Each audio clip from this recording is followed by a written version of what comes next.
السلام عليكم ورحمة الله وبركاته بسم الله الرحمن الرحيم kusoo dhawaada cashiradii taxanaha ahaa ee inoo soo socday cashirkan maanta waxa uu daba socdaa cashiradii hore ee aan soo qaadanay weli waxaanu ku guda jirnaa topicii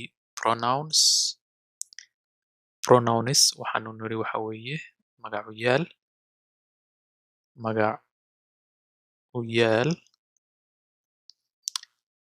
halkan isaga oo la sharxay ayaa ku yaala oo af ingiriis ah waxa weeye a pronoun magacuyaal takes waxa uu qaataa the place booskii ama meeshii of the name ee magaca of a person oo qof magaciis a place ama meel or thing ama shay a pronoun takes the place of the name of a person place or thing magacuyaalka waxa uu qaataa booska magaca qofka ama meel ama shay read the following story and use the pronouns in the box to complete each sentence akhri sheekada soo socota oo isticmaal magacuyaaladan ee sanduuqa ku jira si aad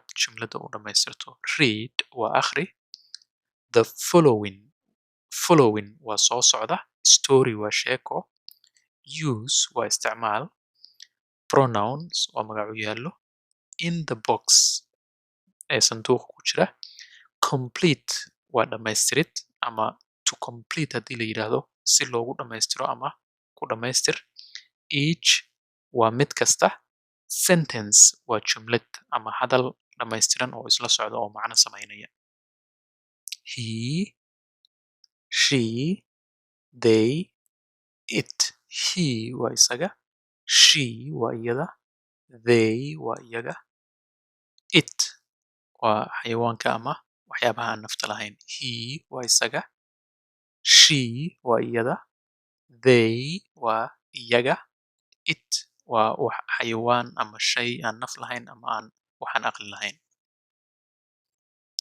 okay sheekada waxay ku bilaabanaysaa Mary gabadha la yidhaahdo was walking waxa ay socotay in the woods duurka ama kaynta dhexdooda ayay socotay marka kaynta ama duurka af ingiriiska waxaa loo dhihi karaa ama waxaa la dhahayaa woods ama waxaa la dhahayaa forest ama waxaa la dhahayaa jungle marka waxaa la yidhaahdaa woodska waa duurka yara fudud forest waa duurka oo dhirta ku badan tahay oo culus oo dhulkana aadka shimiqda u yahay jungle waa duur kaymo aad u waaweyn oo dhulkana aad qodxa iyo u leeyahay oo shimiq ah oo si loo dhex maraa ay adag tahay marka saddexdaas nooc ayaa loo dhihi karaa laakiin macnahooda wuu isku dhow yahay oo waxaa lagu macnayn karaa duur ama meel geeda badan Mary was walking in the woods Mary waxa ay socotay duurka ama kaynta dhexdooda waxay socotaba at last ugu dambayntii dash came to a house marka waxaa la rabaa magacuyaaladan midkood in la isticmaalo marka maadaama Mary oo gabadha laga hadlayay waxaa la isticmaalayaa she came to a house waxay timid guri ayay soo gaadhay oo ay timid the house gurigu was empty wuxuu ahaa guri madhan oo cidla ah oo cidina joogin the house guriga was empty wuxuu ahaa mid madhan dash open the door marka halkan magacuyaal ayaa la rabaa oo magaceedii Mary laguma celcelin kara maanta oo dhan marka maadaama markii hore sheekada qofka ay ku socoto Mary inay tahay naloo soo sheegay inta dambe iyada unbaa la adeegsanayaa marka magacyaalka ayaa la adeegsanayaa. She opened waxay furtay the door albaabkii, and saw waxay aragtay, and waa iyo, saw waa arkis, 3 chairs saddex kursi ayay aragtay. She saw 3 chairs saddex kursi ayay aragtay by the kitchen oo jikada agteeda yaalla. Saddex kursi oo jikada agteeda yaalla ayay aragtay. Dash waa all different sizes. Kulligood waxay ahaayeen islama ekayn oo way kala waaweynaayeen. Marka waxaa lagu wadaa saddexda kursi, marka waxaa la adeegsanayaa they oo meesha bannaan waxaa lagu buuxinayaa they were all different sizes. Different waa kala duwanaan, size-na waxa weeye shayga inta uu la egyahay ama size-kiisa. They were kulligood waxay ahaayeen all different sizes. Size-kooda ama inta ay la egyihiin way kala duwanaayeen. She sat down iyada waxay ku fadhiisatay on the smallest kii ugu yaraa. She iyada sat waxay ku fadhiisatay down. Marka down waa hoos, marka waa qofka markuu hoos u fadhiisanayo. She sat down hoos ayay ugu fadhiisatay on the smallest kii ugu yaraa, on the smallest one kii ugu yaraa, kursigii ugu yaraa ayay ku fadhiisatay. Dash was the perfect size for her. Dash was the perfect size for her. Marka kursigii ayaa lagu wadaa oo waxaa la leeyahay wuxuu ahaa size-kiisa mid iyada la eg oo ku fiican. Marka maadaama kursi laga hadlayo waxaa la isticmaalayaa it. Waxaa la leeyahay it was the perfect size for her. Wuxuu ahaa size-keeda mid iyada ku wacan ama ku fiican. Soon she fell asleep. Si degdeg ah ayay hurdo ula dhacday, way daalanayd. Marka soon waa degdeg. She iyada fell waxay la dhacday asleep hurdo. She fell asleep way hurday oo si degdeg ayay u hurday. When she woke up, when waa goortii, when waa goortii, she iyada woke up ay soo toostay ama ay soo kacday. 3 lions saddex libaax waa standing ayaa taagnaa ofaha dusheeda. When she woke up markay soo toostay ama soo baraarugtay, 3 lions saddex libaax waa standing ofaha dusheeda ayay taagnaayeen. The biggest lion libaaxii ugu weynaa, the biggest lion libaaxii ugu weynaa spoke to her ayaa la hadlay. Spoke to her wuu la hadlay. Dash ask Mary. Maadaama libaax laga hadlayo magacyaalka libaaxa it ayaa la isticmaalaya. Waxaa la leeyahay it asked Mary.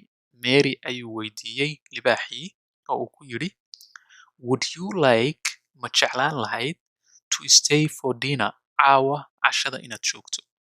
Would you like ma jeclaan lahayd to stay inaad joogto for dinner cashada caawa aad u joogto oo aad nala cashayso. Iyadoo argagaxsan oo naxsan dabcan ayaa waxay tidhi I would love to. I would love to. Waan jeclaan lahaa. Sidaasi waxaa yidhi Mary. Said Mary. Mary ayaa tidhi. Hal mar ayaan ku celinayaa oo sheekada aan dul marayaa. Mary gabadha la yiraahdo was walking waxay dhex socotay in the woods geedaha ama duurka ayay dhex socotay.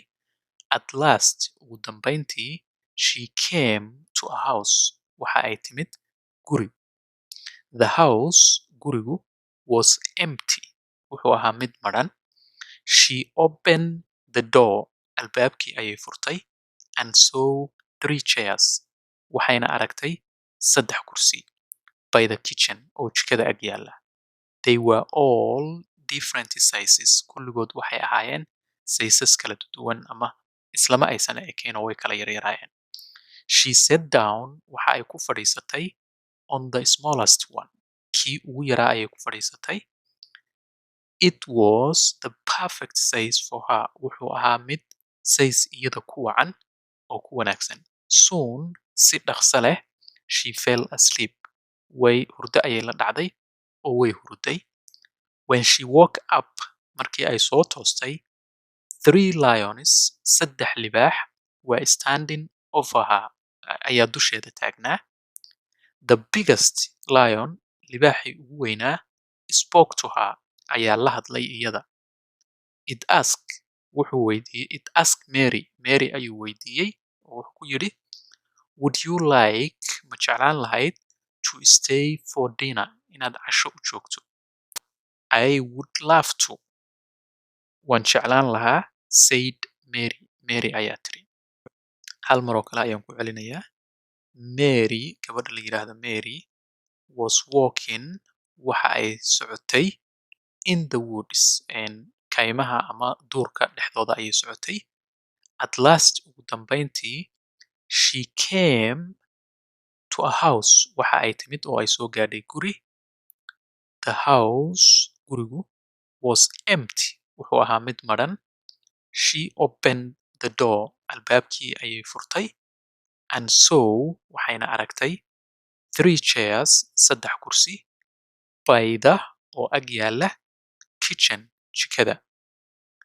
They were all different sizes, kulligood waxay ahaayeen sizes kala duwan oo way kala yaryaraayeen ama way kala waaweynaayeen.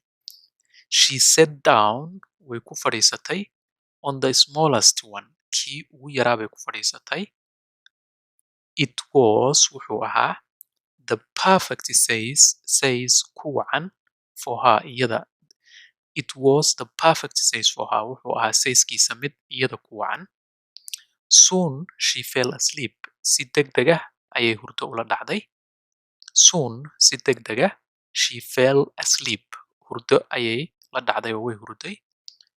When she woke up, markii ay soo kacday ama soo baraarugtay, 3 lions were standing over her, 3 libaax ayaa dul taagnaa. Waxay aragtay 3 libaax oo dul taagan. The biggest lion, libaaxii ugu weynaa, spoke to her, ayaa la hadlay. It asked Mary ayuu weydiiyey libaaxii oo wuxuu ku yidhi, would you like to stay for dinner, miyaad jeclaan lahayd inaad u joogto casho? I would love to, waan jeclaan lahaa, said Mary ayaa tidhi. Cashirkan intaas haynoo joogo, inta aan casharada dambe ku kulmi doona. Wassalaamu calaykum waraxmatullaahi wabarakaatu.